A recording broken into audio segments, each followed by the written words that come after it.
자, 오늘 사도행전 1장, 오늘부터 우리 지난 시간에 사도행전 서론을 했고, 오늘부터 한 장씩 나누되, 어떤 성경은 사건을 굉장히 빨리 진행되는 부분은 2장, 3장, 이렇게 한 시간에 다루면서 지나가겠습니다. 자, 이 시간은 설교 시간이 아니기 때문에 여러분들이 궁금한 게 있으면 그 자리에서 바로 질문을 해 주시고, 여러분의 질문이 좋아요. 예, 여러분의 질문이 마음속에 궁금한 게 막 일어나거든요. 그것은 함께 대화를 나누면서 질문답 하면서 그렇게 진리를 찾아가는 것이 원래 성경 공부의 기본입니다. 그래서 편안하게 여러분들이 생각하시면 되겠습니다. 자, 오늘 사도행전 1장 1절 말씀이 어떻게 시작되냐면, 데오빌로여 내가 먼저 쓴 글에는, 그러니까 데오빌로여 이렇게 한 거 보니까 사도행전의 수신자가 누구냐면 데오빌로예요. 그러니까 왕입니다. 이 왕에게 누가가 썼어요. 누가라는 사람이 의사입니다. 이 의사가 누가복음도 썼고 사도행전도 썼는데요. 사실상 누가복음 1, 누가복음 2가 사도행전이죠. 누가복음은 예수의 나심부터 행하시고 승천할 때까지. 누가복음은. 사도행전은요, 예수께서 명하사 기다리라. 뭘 기다려요? 성령이 오실 때까지 기다렸다가 성령으로 말미암아 교회가 팽창되는, 어떻게 전 세계까지 복음이 전파되는지를 거기까지 보여주고 있는 것이 사도행전의 말씀입니다. 그러니까 누가복음의 속편이 사도행전이라고 말씀드릴 수 있습니다. 자, 3절 말씀에 보면 무엇을 소개하고 있냐면, 데오빌로에게 가르쳐주고 싶은 내용이 있어요. 그가 고난받으신 후에 또한 그들에게 확실한 많은 증거로 친히 살아계심을 나타내사 40일 동안 그들에게 보이시며, 중요해요, 하나님 나라의 일을 말씀하시니라. 예수님께서 이 땅에 오셔서 궁극적으로 보여주고 싶은 게 뭐냐면 하나님 나라예요. 하나님 나라를 다른 말로 뭐라 그러죠? 천국이라 그래요. 우리는 어떤 개념이 강하냐면 천당, 하늘천, 집당, 그러니까 장소적 개념이 많단 말이죠. 근데 하나님 나라라는 개념은 뭐냐면 천국의 개념이에요. 천국의 개념, 하나님 나라의 개념, 이거죠. 자, 미국 대사가 광화문에 살죠. 그죠? 광화문에 살겠죠. 광화문에 사는 미국 대사는 한국 헌법을 어겼다고 해서 우리나라 경찰이나 우리나라 검사가 잡아갈 수 없습니다. 치외 법권이에요. 그의 소속은 어디냐면 미국이기 때문에 그렇습니다. 마찬가지예요. 우리는 이 땅에 밟고 살지만 악한 마귀 사탄이 우리의 목숨을 해할 수가 없어요. 왜요? 우리의 소속이 하늘이기 때문에 그렇습니다. 우리는 이 땅을 밟고 살지만 우리의 소속은 하늘이기 때문에 우리는 어디에 지배를 받냐면 하늘의 지배를 받아요. 세상에 사는 사람들은 세상의 원리에 지배받아 살아요. 그래서 세상이 무엇을 말하는가, 세상은 무엇을 요구하는가, 그게 굉장히 민감하죠. 우리는 거기에 귀를 닫고 사는 거예요. 왜요? 하늘의 귀를 열고 살아요. 왜요? 우리의 소속이 하늘이기 때문에. 우리의 주권은 하늘로부터 말미암았어요. 세상 사람들은 땅의 주권에 소속되어 있어요. 땅은 뭐라고 이야기해요? 너는 죄인이니까 죽어야 돼 라고 가르쳐줘요. 그러나 성도는요, 소속이 하늘이에요. 소속이 하늘이에요. 우리에게 죄를 주장할 수 있지만 목숨을 요구할 수 없는 거예요. 우리에게 이 땅을 밟고 이 땅을 호흡하고 살고 있지만 우리의 삶의 원리는 하늘입니다. 그래서 우리는 어떻게 해요? 원수를 향해서 돌을 던지지 않고 원수를 향해서 사랑하며 살고, 그리스도께서 사신 것처럼 우리도 이 땅에서 살겠습니다. 이게 바로 예수 믿음의 내용이라는 것입니다. 그래서 성도는 똑같은 땅을 밟고 살지만 세상 사람과 성도는 삶의 모양이 다른 거예요. 세상 사람은 먹고 살기 위해 살지만 그리스도인은 하나님의 나라를 위해서 살아요. 똑같이 직장에 다니고 똑같이 땀 흘리고 똑같이 밥 해먹고 똑같이 싸우는 것 같지만 삶의 목적이 본질적으로 다르다. 이것이 바로 성도인 것입니다. 8절 다 같이 한번 읽어보죠. 시작. 오직 성령이 너에게 임하시면 너희가 권능을 받고 예루살렘과 온 유대와 사마리아와 땅끝까지 이르러 내 증인이 되리라. 이 말씀은 예수님이 부활 승천하시면서 이게 쫙 구름 중에 쫙 승천하시면서 밑에 있는 제자들에게 말씀하셨거든요. 그 말씀 그대로 실제로 제자들이 복음을 전하는데 어떤 일이 벌어졌냐면, 제일 먼저 예루살렘이 증거가 돼요. 그 다음에 온 유대 땅이 복음이 증거가 돼요. 그 다음에 사마리아 땅이 증거가 돼요. 그 다음에 땅끝까지 예수님의 증인으로서 예수님의 제자들이 쓰임받는다는 것을 예수님이 말씀하신 순서 그대로 제자들이 복음을 증거합니다. 제자들이 일부러 이렇게 그대로 전하려고 했던 건 아니지만 성령께서 그렇게 몰아가시는 거예요. 자, 이것이 무엇을 증거해요? 8절 말씀에 내 증인이 되리라 이렇게 말씀하셨는데, 여기서 내 증인이란 말은 또 다른 말로 3절 말씀에 하나님의 나라예요. 예수님이 십자가에 못 박히신 사건을 여러분 한번 잘 생각해 보세요. 어떤 사건일까요? 수많은 사람들이 예수님을 따랐지만 정작 우리가 따랐던 예수는 칼을 뽑아서 로마 병사들을 다 내쫓고 새로운 나라를 떡 만드신 게 아니라 예수님이 좋은 말씀을 많이 하셨는데 벼랑간 돌아가셨어요. 어떻게 돌아가셨냐면 십자가에 처참하게 죽으셨고, 예수님이 그렇게 사랑하셨던 수제자라고 하는 사람들은 뿔뿔이 흩어져 도망갔고, 특히 베드로를 배신했고, 세상에 여자 앞에서 예수님 너 알지? 아, 근데 그 사람 모른다니까? 이러면서 도망쳤단 말이죠. 닭이 2번 울기 전에 통회하며 절규하는 사건이 일어나게 됐죠. 자, 하나님의 나라가 임했습니까? 네, 이때 예수님께서 부활하신 다음에 많은 사람들을 만나셨어요. 많은 사람들을 만나시면서 예수님께서 지금까지 하신 모든 말씀이 다 사실이라는 것을 일깨워 주셨어요. 오랜 동안 부활하신 상태에서 내 살을 만져봐라 하시면서 너희도 이와 같이 부활이 될 것이다. 내가 부활의 첫 열매다. 그러시면서 부활을 목격한 많은 사람들이 과거에 예수님께서 말씀하신 모든 것들이 새롭게 재해석되면서 예수님의 제자로 굳건하게 섭니다. 굳건하게 섰을 때 예수님께서 가라 이렇게 명하시지 않고 4절 말씀에 이렇게 말씀하세요. 사도와 함께 모이사 그들에게 분부하여 이르시되 예루살렘을 떠나지 말고 내게서 들은 바 아버지께서 약속하신 것을 기다리라. 예수님께서 이렇게 기다리라 명하시죠. 뭘 기다려야 될까요? 3절 말씀에 예수님이 승천하시면서 사도들에게 또 당부하세요. 자, 이 사도들이 신약교회의 최초의 교인이 되는 거죠. 드디어 교회가 창설이 되게 된 겁니다. 구약의 계시가 지금 신약에 지금 완성이 되고 있는 거예요. 자, 4절, 5절 말씀에 예수님께서 기다리라. 기독교는 믿음의 종교예요. 그죠? 믿음. 뭘 믿죠? 약속을 믿는 거예요. 약속이 없으면 사실상 믿음의 대상도 없는 거예요. 뭘 믿어요? 아들아, 내가 자전거 사줄게. 그걸 믿는 거예요. 9월 23일 날 자전거 사줄게. 그건 이제 아버지의 약속을 믿는 거죠. 그죠? 믿는다는 건 뭐냐면 약속을 믿는 거예요. 그럼 어떤 약속을 믿어요? 하나님께서 태초에 어떤 약속을 해주셨냐면 구원하리라, 복되게 하리라, 천하 만민이 복을 받을 것이다. 이것 때문에 메시아를 보내주겠다, 성령을 보내주겠다. 이 약속이 구약시대 내내 흘러가요. 그래서 성도는 어떤 사람이냐면 믿어요. 뭘 믿어요? 하나님이 약속하신 이 두 가지를 믿고 기다리는 거예요. 성도는 어떤 사람이냐면 하나님의 약속하신 것을 믿고 기다리는 사람. 마찬가지로 오늘 예수님 부활하신 이후에 예수님께서 또 말씀하세요. 성령을 보내주겠다 말씀하세요. 자, 왜 성령을 보내주시겠다고 말씀하셨냐? 지난 시간에 잠깐 언급했지만, 자, 예수님께서 우리 죄를 용서해 주세요. 예수로 말미암아 우리가 구원받아요. 어떻게 우리가 예수로 말미암아 구원받죠?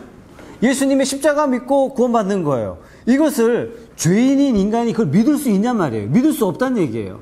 성령께서 정수진 성도의 머리를 열어주시고 그 마음에 깨닫게 해주시는 은혜를 주어야만 하나님께서 우리를 얼마나 사랑하시는지 그의 아들을 보내주셨고 그 아들을 저 대신에 십자가에 못 박아 죽이심으로 말미암아 제가 들어가야 할 형틀에 그분을 대신 보내시고 그분이 받으셔야 할 영광의 자리에 저를 대신 집어넣어 주셨다는 사실이에요. 이 사실을 인간의 두뇌로는 이걸 믿을 수 없다는 얘기예요. 그래서 어떻게 해요? 성령을 보내주시는 거예요. 성령께서 우리로 하여금 깨닫게 하시지 않으시면 이 복음의 놀라운 진리를 깨달을 수 없다는 얘기입니다. 그래서 예수님이 말씀하세요. 예루살렘을 떠나지 말고 분부한 대로 기다리라. 하나님의 약속하신 것을 기다리라. 약속하신 게 뭐라고요? 성령. 예수를 보내주셨어요. 근데 성령도 보내주신다 그랬어요. 예수는 보내주신다 그래서 그 약속이 이루어졌죠. 성령을 보내주신다 그랬습니다. 성령 왜 보내주세요? 성령께서 하셔야만 우리가 예수 그리스도의 보혈의 피를 우리가 믿을 수 있는 거예요. 그러니까 우리가 저는 믿어져요. 저 예수 믿습니다. 이것은 누가 하신 거예요?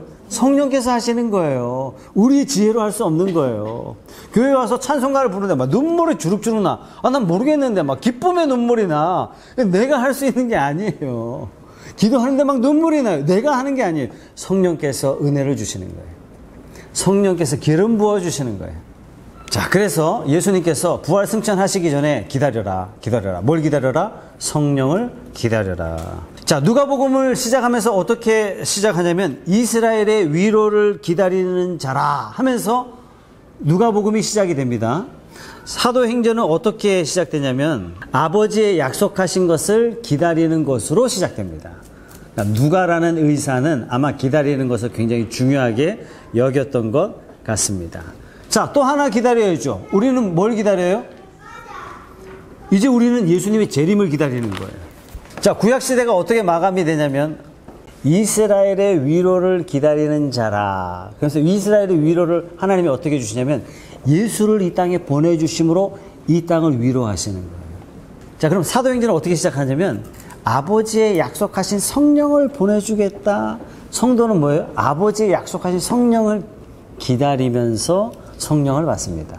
우리는요, 예수님께서 다시 오마라고 말씀하신 그 약속을 우리가 믿고 기다리는 거예요. 그러니까 성도는 매일매일 오늘이 종말인 것처럼 살아가는 게 진짜 멋있는 성도다. 여러분 이런 얘기 들어보셨어요? 내일 종말이 와도 종로에 사과나무 하나 심겠다. 이게 종말을 기다리는 성도란 얘기예요. 자, 대부분 우리 한국교회 이단들이 다 어디서 생겼냐면 다 부산에서 생겼어요. 왜 그럴까 보니까 부산 사람이 화끈해. 한번 믿으면 제대로 믿어요. 그러니까 주로 교주들이 어디를 좋아하냐면 부산 사람을 좋아하는 것 같아요. 성도는 어떤 사람이냐? 기다리는 거예요. 기다리는 거. 무엇을 기다려요? 사람이 말해준 걸 기다리는 것이 아니라 하나님이 약속한 것. 하나님이 약속한 예수를 기다리다 은혜를 받았고 하나님이 약속한 성령을 받아서 전 세계를 복음하는 놀라운 역사가 일어났고 이제 마지막 뭐냐면 예수님이 다시 오신다 그랬어요. 그래서 성도는 어떻게 사냐면 부산에서 일어났던 구원파나 이단들이 하는 것처럼 종말이 오니까 어떻게 해요? 최양수 성도 다음 달에 종말인데 재산 필요 있냐? 집문서 갖고 오라 이거예요. 옷이 뭐 필요했냐? 교회에서 준비한 하얀 가운 다 입고 네, 다음 달에 재림인데, 다음 달에 예수님 오시는데, 우리는 찬양하니까 밥도 안 먹고 막 찬양만 하고, 애 학교 안 보내고. 성경은 뭐라고 이야기했냐면, 종말이 어떻게 오냐면, 밥 갈다가, 두 여자가 있는데, 하나는 맷돌 갈다가 들림을 받고, 한 여자는 맷돌 가다가 그대로 버려둠을 당하는 거죠. 종말의 때 성도의 모습은 어떤 성도의 모습이냐면, 자기에게 주어진 직분, 보험일이면 보험일, 가르치는 일이면 가르치는 일, 장사하는 사람이면 장사하는 일, 그 일을 성실하게 하다가 내가 하나님 앞에 부름받는 거예요. 그럼 그 일의 목적은 뭐예요? 내가 주의 영광을 위해서 하는 거예요. 나는 이 일을 위해서 사람들을 섬기고, 이 일을 위해서 하나님 나라를 섬기고, 이 일을 위해서 하나님이 이 땅에 선언하신 거룩한 백성으로서의 평강과 기쁨을 믿지 않는 사람들에게 전하고, 그 사람 마음속에 하늘의 평강을 경험하며 살아갈 수 있도록 내게 주어진 직업을 통하여 쓰임받는 거예요. 성도는요, 종말이 왔다고 도망가는 거 아닙니다. 그래서 스님들은 어떻게 해요? 깨달음을 얻고자 속세를 떠나지만 성도는 깨달음을 가지고 속세를 향해 가는 게 성도예요. 그래서 다른 거죠. 그래서 우리는 환난 많은 세상으로 들어갑니다. 예. 자, 8절 말씀. 네, 8절 말씀 다시 한번 읽어보겠습니다. 오직 성령이, 시작. 오직 성령이 너에게 임하시면 너희가 권능을 받고 예루살렘과 온 유대와 사마리아와 땅끝까지 이르러 내 증인이 되리라 하시니라. 네, 사도행전 전체의 핵심이고 가장 중요한 본문의 말씀이죠. 예수님께서는 만민을 구원할 계획이 있어요. 하나님께서는 온 천하 만민을 복받게 하겠다고 하셨어요. 그러니까 하나님의 계획은요, 지구 전체지 이스라엘 그 쬐끄만 땅 아니란 얘기예요. 온 세계를. 근데 출발점이 어디냐면 예루살렘이라는 사실을 우리가 잊지 말아야 됩니다. 자, 이 사실들이 지난 시간에 우리가 어떻게 예루살렘이 복음화되고 어떻게 유대가 복음화되고 어떻게 사마리아가 복음화되고 어떻게 에베소로 복음이 확장이 되고 어떻게 안디옥까지 빌립까지 확장이 되는지 지난 시간에 말씀을 잠깐 우리가 순서대로 살펴봤습니다. 12절 말씀에 하나님의 약속을 사모하고 기다리는 제자들이 다락방에 다 모였죠. 모인 사람들의 이름이 거론되고 있죠. 그죠? 13절 말씀에 이름만 한번 읽어볼까요? 베드로부터 시작. 베드로, 요한.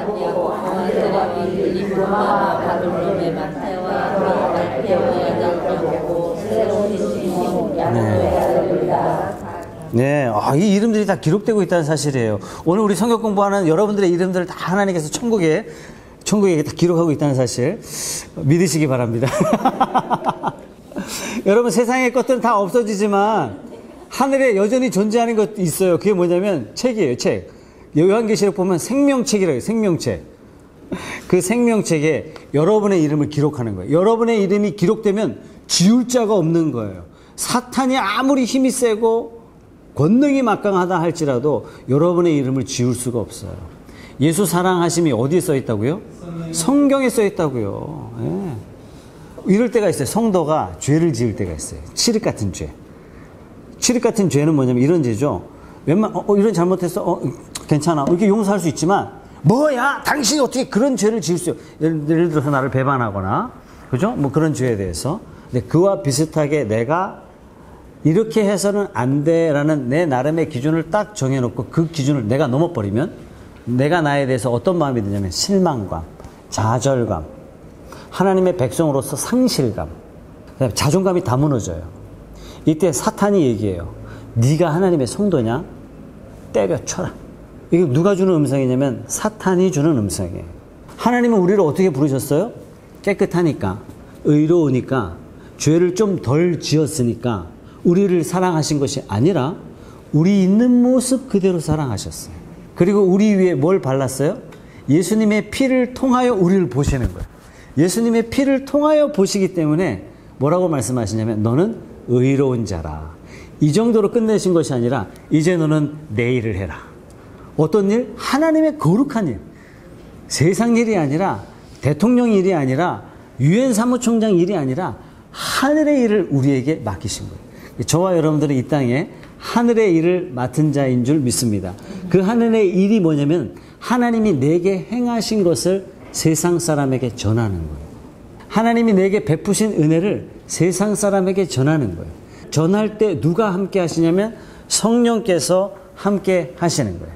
자, 15절 말씀 보겠습니다. 자, 부활 승천하시면서 예루살렘 성에 너희가 모여 있어라 이렇게 말씀하셨더니 얼마나 모였냐면 15절 말씀 시작. 모인 무리의 수가 약 120명이나 되더라. 그때 베드로가 그 형제들 가운데 일어서서 이르되 몇 명이 모였다고요? 120명 정도 모였어요. 이때 이 사람들이 어떤 일을 했냐면은 14절 더불어 마음을 같이하여 오로지 기도에 힘쓰더라. 얼마나 기도했는지 성경은 이렇게 표현해요. 오로지 기도에 힘썼다. 무엇을 기도했을까요? 예수님 살려달라고? 예수님 죽으셨으니까 우리 살려달라고? 무엇을 여러분 기도했을까요? 그 기도했던 내용은 4절에 나오죠.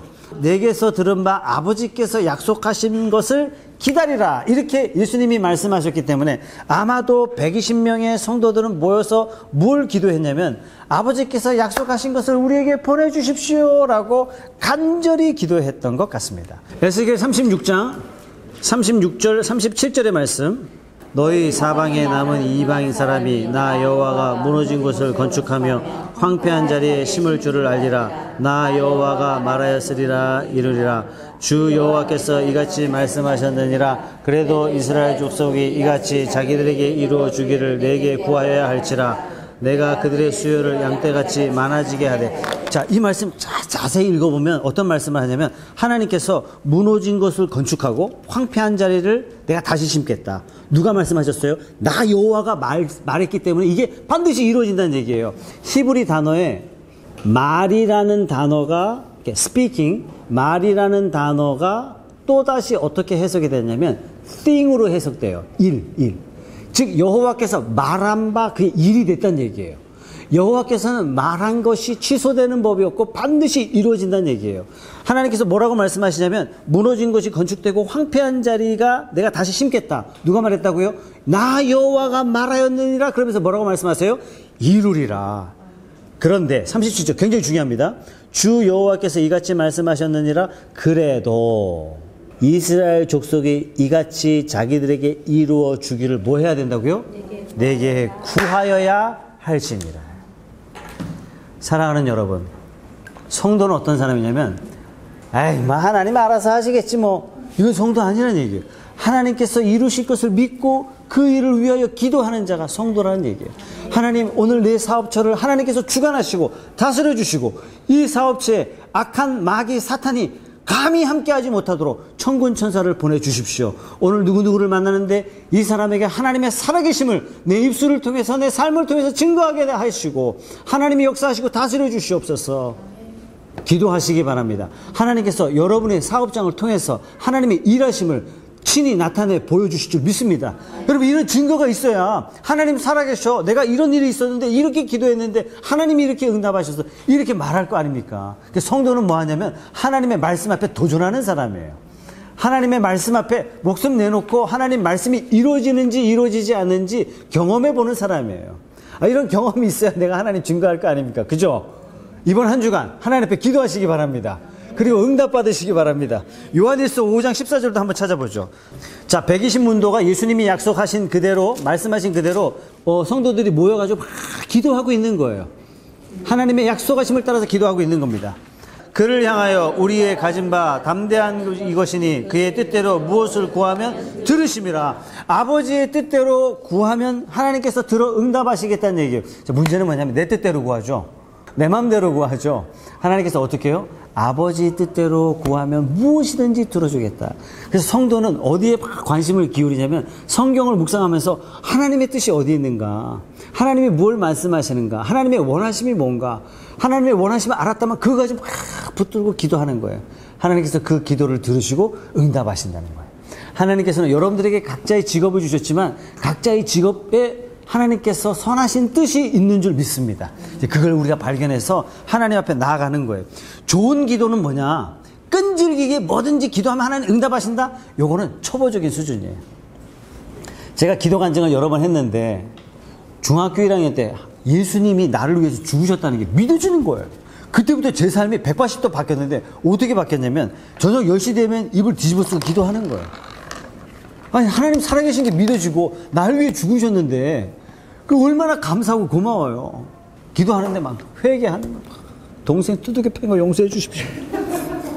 그 진심으로 다음날 또 두들겨 패더라도 기도하는 삶이 바뀐 거예요. 내가 잘못한 게 느껴져요. 잘못한 게 깨달아지고. 맨 마지막에 전도사님한테 배운 거죠. 기도 이렇게 해라. 맨 마지막에 하나님, 제가 추리닝이 하나 필요하다고, 시계가 하나 필요하다고. 그때 전자시계 카시오가 처음 새로 나왔는데 하나님이 제일 좋은 걸 주시는 거예요. 제 앞에서 그때 반에서 66명이니까 뭐 어떤 놈이 뭐 전자시계 하나 사다 뭐 이래야 되는데 부럽다 하는데 하나님, 저도 시계가 하나. 다음날 아버지가 뚝 하나 이렇게 주시는데 전자시계인 거 열어보니까 아버지한테 말씀도 안 드렸는데, 그렇다고 해서 제가 아버지 들으라고 주여 시계를 주시옵소서 뭐 이렇게, 그것도 아니란 말이죠. 제가 옆에 동생이 자고 있기 때문에 그 들을까봐 조마조마 하면서 이렇게 기도했는데 벼랑간 그 다음날 정확하게 아버지가 딱 갖다 주시는 거예요. 추리닝, 그러면 제일 좋은 디자인의 추리닝 입으면 곽광을 받는 거예요. 그때 교복 시대니까 뭐 갈아입으면 추리닝 갈아입고 동네 돌아다니잖아요. 다 쳐다볼 만한 신발, 그럼 제일 좋은 신발. 하나님은, 그래서 제가 중학교 1학년 겨울방학 끝나고 2학년 되기 전에 방학 끝나고 이제 학생들하고 이제 모이잖아요. 그제 교과서 받으러 학교 딱 가면 제가 야, 하나님 살아계셔. 뭐? 기도하면 다 들어주셔. 네가 다 받을 때까지 기도했나 보지 뭐. 어찌게 이렇게 똑똑한 아이가 있는지 모르겠어요. 그러나 그 친구는 제 마음을 모르죠. 하나님이 어떻게 응답하셨는지. 그러면 제가 요즘 그런 기도해요. 하나님 차 사주세요. 아파트 뭐 주세요. 뭐 이거 주세요. 뭐 이거 주세요. 말씀을 공부하고 하나님께 더 가까이 나가다 보니까 오케이, 이런 것들은 제가 삶에 부족하면 좀 불편할 수는 있어요. 그러나 제가 구해야 할 본질적인 기도의 제목은 아니구나, 내가 어떻게 기도해야 되겠구나 하는 걸 나로 하여금 깨닫게 해주시는 거예요. 기도의 초보자, 신앙의 초보는 하나님은 기도하면 다 들어주셔. 당연하죠. 다 들어주시죠. 그러나 진짜 기도의 모본은 뭐냐면 하나님의 뜻을 찾는 거예요. 하나님의 뜻을 구하는 거예요. 예수님이 어떻게 기도하시죠? 이 잔을 내게서 떠나게 해주십시오. 나 이 잔 못 마시겠습니다. 이 잔이 뭐예요? 십자가 지는 거예요. 인류를 위해서. 이거 어떻게 지냔 말이에요. 그러나 주님께서는 기도하시면서 그러나 내 뜻대로 마오시고 아버지 뜻대로 되게 해 주십시오. 하나님께서 예비하신 잔을 그리스도께서 받으시죠. 기도란 아버지의 뜻을 구하는 것입니다. 5만 번 기도 응답받았던 조지 물러라는 목사님이 고아원을 운영하셨어요. 설교 시간에 잠깐 언급했듯이 이 목사님이 기도하는데 막 공허하더래요. 기도하는데 막 기도가 안 되더래요. 기도는 하긴 하는데 자기가 중언부언하고 있더래요. 그래서 이분이 어떻게 하기 시작했냐면 매일매일 1시간씩 성경 읽기 시작한 거예요. 하나님의 뜻을 구하고 기도하니까 기도가 막 힘이 있어지는 거예요. 사랑하는 여러분, 어떤 일을 열심히 하는 것도 좋지만 그 이전에 먼저 하나님의 말씀을 깊이 있게 묵상하고 하나님의 뜻을 먼저 구하는 것이 순서입니다. 그래서 성경 먼저 읽는 게 좋아요. 목사님 어떻게 30분 기도할까요? 어떻게 1시간 기도할까요? 그거는 성령께서 하실 일이고 우리가 할 일은 뭐냐? 먼저 성경 읽는 거예요. 성경 읽다가 기도해야 되겠다는 강력한 기름 부으심, 기도할 수밖에 없도록 내 마음을 막 몰아가실 때가 있단 말이죠. 그때까지 기다리세요. 성경 묵상하세요. 하나님께서 저와 여러분들을 그렇게 세워 가실 줄로 믿습니다. 자, 이제 우리는 어떤 사람이냐면 하나님의 백성, 하나님의 군대예요. 이제는 내 뜻을 위해서 하는 존재가 아니라 하나님의 뜻과 하나님의 거룩한 사명을 위해서 저와 여러분들이 부름받았다는 사실을 의심하지 마시기 바랍니다. 누가복음 22장 30절 말씀. 너희로 내 나라에서 내 상에서 먹고 마시며 또는 보좌에 앉아 이스라엘의 12지파를 다스리게 하려 하노라. 예수님의 뜻은 장차 예수님이 12제자를 세워가시는 목적은 뭐냐면 장차 저 하늘나라 보좌에서 이스라엘의 12지파를 다스릴 지도자를 세워가시는 거예요. 자, 근데 문제는 뭐냐면 예수님의 12제자 중에 한 제자가 배반했죠. 가룟 유다가 배반했지 않습니까? 그러면 12제자가 안 되잖아요. 한 명이 부족해요. 그래서 예수님의 12제자 중 한 사람을 충원하시는 내용이 1장 마지막에 나와 있어요. 그러니까 누가라는 예수님의 제자는 그것을 고려하고 있는 거죠. 그러면서 맨 마지막에 누구를 세우냐면 가룟 유다 대신에 마띠아라는 제자를 세우게 됩니다. 예수님의 제자 그룹을 완성시켜 나가시죠. 자, 이 12명의 제자들이 예수님 부활하신 이후에 주님께서 명령하신 대로 예루살렘을 떠나지 않고 한 곳에 모여서 열심히 기도했어요. 오로지 기도했어요. 증인이 될 수 있는 사도의 수를 완전하게 세워 나갑니다. 그러면서 더불어 마음을 같이하여 전혀 기도에 힘쓰면서 약속하신 것을 기다리면서 증인이 될 준비를 하고 있는 것입니다. 자, 그러면서 사도행전 1장의 말씀은 마무리되고, 자, 우리가 어떤 일을 우리 스스로 힘을 내서 최선을 다하는 것도 정말 중요하지만 또 하나 중요한 건 뭐냐면, 그보다 더 중요한 건 뭐냐면 약속하신 성령을 기다리는 거예요. 하나님의 은사가 부어지기를 기다리는 거예요. 하나님의 은혜가 부어지기를 기다리는 거예요. 그러니까 내가 내 힘으로 사역하는 것이 아니라 하나님께서 나를 사용하시기를 기다리는 거예요. 성령의 기름 부으심을 기다리는 거죠. 우리 푸른숲 교회가 하나님의 성령으로 쓰임받는 교회가 되기를 바랍니다. 성령의 교회가 되기 위해서는요, 하나님께서 나를 사용해 주십시오라고 우리를 내어드리는 거예요. 하나님 우리를 사용해 주십시오. 하나님 우리 교회를 사용해 주십시오라고 기다리는 거예요. 이 교회를 향한 특별한 사인을 주실 때까지, 성령으로 기름 부어 주실 때까지 우리가 기다리는 거예요. 기다리면 성령께서 우리 교회를, 또 우리의 성도를, 나를 하나님께서 사용하시게 되시는 것입니다. 자, 이러면서 사도행전 1장이 맞춰지고 있습니다. 성경을 한마디로 딱 요약하면 이겁니다. 하나님의 뜻, 하나님을 사랑하는 것, 내 이웃을 내 몸처럼 사랑하는 것. 하나님의 계획은 인간이 하나님을 찬양하는 거죠. 인간이 하나님을 찬양하고 인간이 하나님의 거룩한 일에 참여하고 하나님의 하나님 되심을 세상에 선포하고. 근데 죄가 들어오면서 이게 깨졌어요. 뭐가 깨졌냐면 하나님과 나와의 관계가 깨져버렸어요. 하나님과 나와의 관계가 깨지니까 내가 하나님을 경배하지 않아요, 죄인이. 그러다 보니까 내 이웃이 뭐냐면 대체적으로 다 적이에요. 부부도 적이에요. 자식도 적이에요. 그러니까 관계가 다 깨진 거예요. 관계가. 그러니까 본질적으로 대전제 하나님을 사랑하고 이웃을 내 몸처럼 사랑한다는 이 명령을 수행할 수 없는 존재가 됐어요.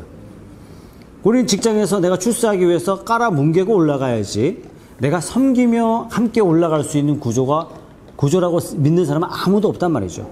이 세상에 하나님 예수 그리스도께서 이 땅에 오심으로 이 관계를 회복하셨어요. 어떻게 회복하셨냐면 죄인이 담대히 하나님을 만나도록 하셨어요.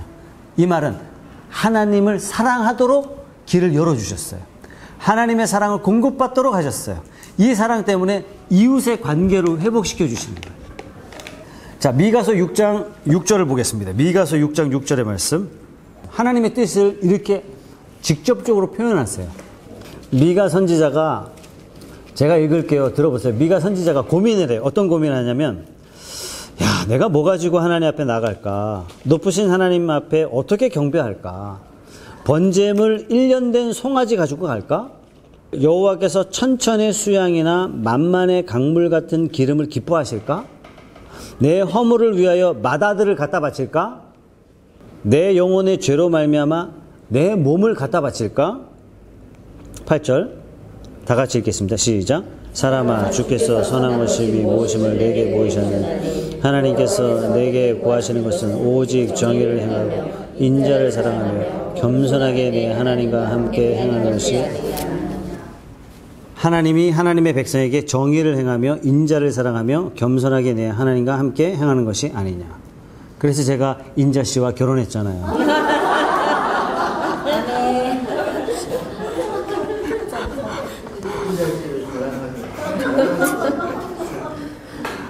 그러니까 우리가 하나님의 뜻대로 살면 성도가 이 사회, 정의 사회를 구현해 나가는 거예요. 성도가 우리 주변에 있는 사람들을 존중하고 배려하고 사랑하는 거예요. 성도가 겸손하게 하나님과 동행하는 거예요. 그러니까 성도가 살아가는 삶의 모습을 통해서 하나님이 이 땅에 참된 하나님의 나라를 원하시는 겁니다. 그래서 그리스도인이 많은 나라일수록 그 나라가 더 투명하고 국민 모두가 다 건강하고 잘 사는 나라가 돼야 마땅한 거고, 크리스찬 오너가 있는 회사는 다른 회사하고 본질적으로 다른 거예요. 사원은 인격 대 인격이 만난 거예요. 나는 그를 섬기도록 하나님이 내게 회사를 주셨고, 사원은 내가 사장을 섬기는 거예요. 사장을 섬기면서 내가 하나님을 섬기는 거지, 아니 내가 하나님 섬기느라 사장을 내가 못 섬기겠다, 그건 말이 안 된다는 얘기예요. 성경이 뭐라 그러냐면 눈에 보이는 부모도 못 섬기면서 네가 어찌 보이지 않는 하나님 아버지를 섬긴다 하느냐, 그건 말이 안 된다, 하나님이 그걸 안 받겠다, 이렇게 말씀하셨어요. 기독교인에게 요구하신 하나님의 선하신 뜻은요, 공명하고 정대하고 바른 세상이에요. 자, 성경을 읽으면 창세기 한 절 한 절 이렇게 읽으면 한 절 한 절에서 은혜를 주시고 하나님의 뜻을 가르쳐 주세요. 그런데 이렇게도 알려주세요. 창세기 전체를 딱 읽으면 하나님의 세상을 움직이는 거대한 손이 보여요. 아, 하나님 이러신 분이시구나. 출애굽기 읽으면 아, 하나님 이러신 분이시구나. 창세기, 출애굽기, 레위기, 민수기, 신명기 읽으면 와, 하나님이 이 세상을 향한 뜻이, 거대한 뜻이 이런 거구나. 이걸 커다랗게 굵직하게 우리가 느낄 수가 있습니다. 성경을 꼭 한번 읽어보시기 바랍니다. 자, 이스라엘은 어떻게 생겼냐면 아브라함 때 생겼죠, 그죠? 아브라함은 어떻게 뽑았어요? 인류가 범죄해서 타락했어요. 바벨탑 사건 이후에 인류를 뿔뿔이 흩으시죠. 뿔뿔이 흩어졌다니. 바벨탑을 왜 쌓았어요? 높이 쌓아요. 왜요? 홍수 때문에. 홍수로 멸함을 당했던 인간은 이제는 홍수가 나도 우리가 안 빠져 죽을 거야 하고 계속 높이 쌓는 거예요. 하나님이 버려도 우리는 살아남을 수 있어. 근데 하나님께서 그것을, 바벨탑을 허시면서 인류를 다 흩으셨어요. 흩으셨다는 얘기는 뭐예요? 인류를 다시 모으시겠다는 하나님의 계획이 담겨 있는 겁니다. 자, 그러면 이 인류 전체를 하나님께서 다 모으시기를 원하셨기 때문에 어떻게 방법을 세웠냐면 그때 아브라함 한 사람을 딱 뽑아 세우신 거예요. 아브라함이 이삭 되고 이삭이 야곱 되면서 야곱의 이름을 바꿔 이스라엘로 바꿔주시죠. 이스라엘이 12아들을 낳으면서 이것이 지파가 되고 민족이 됐죠. 그러면서 이스라엘이 됐죠. 자, 문제는 뭐냐면 이들이 왜 부름받았어요? 온 인류를 흩어진 인류를 모으기 위해서 하나님 앞에 그렇게 부름받았는데, 이들이 하나님 앞에 부름받아서 말씀 듣고 하면서 이 사람들이 무슨 생각을 해요? 우리만 그러는 거예요. 우리만 하고 있으니까 이 사도행전에서 어떤 일이 벌어져요? 우리만 구원받은 거야 라고 느꼈던 유대인들을 향해서 하나님께서 진노의 검을 꺼내셨어요. 예루살렘이요, 핍박을 받는데 예수 믿는 사람들이 더 이상 예루살렘에 머무를 수 없었어요. 뿔뿔이 흩어져요. 어디로 흩어져요? 갑바도기로 가고 로바로 가고 막 스페인으로 도망간 거예요. 도망갔던 이 그리스도인들이 그곳에 복음을 전하면서 유럽 전체에 복음이 삽시간에 전달되는 놀라운 일이 벌어지면서 유럽의 교회들이 생기게 됐죠. 지금도 유대인들은 자기만이에요. 자기만. 이게 착각이라는 얘기죠. 그러나 하나님께서 유대인을 먼저 뽑은 거에 대한 장자권은 있는 거예요. 구약에 유대인들을 향한 예언이 있습니다. 이들이 나중에 다 모이게 될 것이고 하나님의 영광 앞에 서게 될 것이고 이들이 모든 민족들 앞에 제일 앞에 서게 될 것이다. 우리 아닙니다. 이스라엘. 하나님이 그들을 먼저 부르시고 그들에게 말씀을 맡겨주시고 그들에게 은혜를 베풀어 주시고 그 민족 속에서 예수께서 나셨기 때문에 이 장자권은요, 아무리 한국교회가 잘 믿고 잘 성장해도 그 장자권에 범접할 수는 없습니다. 우리는 유대교를 이단이라고 보는 게 아니라 아직 깨우침을 받지 못한 상태로 보는 거예요. 사실 바울이, 우리 사도행전에서 보면 바울이 이방 땅에 전도하러 가면 제일 먼저 어디를 가냐면 유대인 회당을 찾아가요. 제일 먼저 유대인 회당을 찾아가서 그들에게 복음을 전하면 이들의 절반은 예수를 믿고 절반은 난리가 나고 바울을 죽이려고. 왜? 유대인들을 격분하게 만들고 유대인의 무리를 둘로 갈라놓게 만드는 어떤 사람? 연병이라, 연병. 성경 그렇게 기록해요. 전염병 같은 인간이다. 그런데 바울은 왜 유대인들에게 복음을 전해요? 먼저 그들에게 하나님, 그들을 부르셨기 때문에. 바울이 가서 그들에게 너희가 죽인 예수가 바로 메시아다. 너희가 믿는 그 하나님이 너희가 생각하는 그 하나님이 아니다. 가르쳐 주죠. 유대인들이 그러면 어떤 메시아를 기다리냐면 예루살렘 땅을 회복하고 주변의 팔레스타인 사람들을 정리하고 그 지역을 다윗처럼 칼로 땅을 정복하는 새로운 메시아가 올 거라고 생각을 하고 있는 거예요. 주관적으로 대답해드리면 딱 한 가지예요. 하나님이 동호기 때문에 기다리시는 거예요. 예. 하나님이 믿는 자들을 부르시기 위해서 오래 참으사. 이 성경에 나온 표현이에요. 오래 참으시는 건 뭐냐면, 만약에 오래 참지 않으셨다면 제가 구원의 문 들어가기 전에 다쳐버리는 거예요. 하나님께서 오래 참으시고 시간을 끄시는 것은 지금 백성들이 기다리시는 거예요. 그래서 우리가 그 하나님의 마음의 뜻을 알고 우리 주변에 믿지 않는 사람들에게 속히 복음을 전하는 거예요. 우리 통성으로 기도할 제목은 이겁니다. 예수님께서 부활 승천하시면서 아버지께서 약속하신 것을 기다리라 이렇게 말씀하셨어요. 하나님, 이 푸른숲 교회를 향하신 하나님의 선하신 뜻을 우리가 기다립니다. 하나님, 성령으로 이 교회를 부어주시옵소서. 하나님의 은혜로 가득 채워주시옵소서. 이제 이 마지막 시대에 이 푸른숲 교회를 통해서 부산을 복음화하는 주님의 교회가 되게 해주십시오. 이 지역에 수많은 죽어가는 영혼들에게 빛과 소금이 되게 해주시옵소서. 이 푸른숲 교회가 재산을 불리는 교회가 아니라, 영향력을 키워가는 교회가 아니라 예수를 증거하는 증인의 교회로 하나님 삼아 주시옵소서. 이를 위해서 우리 힘으로 할 수 없습니다. 성령으로 우리를 사로잡아 주시옵소서. 성령의 은혜를 주시옵소서. 우리에게 성령으로 가득 임재하여 주시옵소서. 다 같이 한번 통성으로 기도하겠습니다.